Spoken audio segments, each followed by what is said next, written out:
Një fëmijë i vogël luante me babain duke lartësuar balonën e tij. Balona fluturonte sa majtas djathtas nga era. Dhe fëmia thot: "Baba, sikur mos i të ky litari, ajo do i edhe më lart. Ne po e mbajmë të lidhur ata." I ati, duke parë dëshirën e fëmijës, nxori një biçak nga xhepi dhe e preu litarin. Një moment baloni fluturoi shumë lart. Dhe pasaj ra në një pellg me balt. Fëmia u mërzit. Atëherë baba i tha: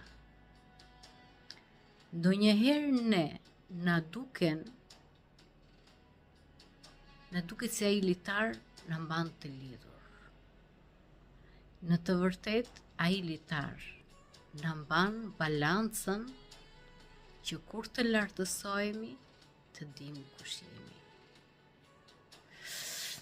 Këtë e lidh me kohën e demokracisë, mbaj mend. Shqiptarët fillimisht kështu i gënjyen. U than: "Do merrni lek pa punuar." Kur u shkatruan fabrikat, të tërë ishin të kënaqur se do merrnin lek pa punuar. Filloi asistenca 6 muaj dhe kur mbaruan 6 muaj mbeten gjallë të hapur. U hoqën, u thanë që ju do jeni të lirë. U hoqën të tërë rregullat, u hoqën vlerat, u hoqën traditat, ato që i mbanin të lidhura. Dhe sot kanë mbetur si busulla, pa gjilpër, dhe nuk din nga të ven. Vlerat, traditat, nuk janë ato që lën njeriu mbrapa, përkundërzi. Kina sot është e fuqishme, po është dhe tradicionale. Pra, traditat nuk janë ato që të lën mbrapa. Familja nuk të lën mbrapa, po të mban në balancë. Të ndihmon të pjek. E njëjta gjë ke Flore tani, edhe për zhvillim personal. Ka persona që u duket sikur po të jetë vetëm, familja bën peng, e mban penga të për të ngritur, përkundërzi. Nëse njëri formohet,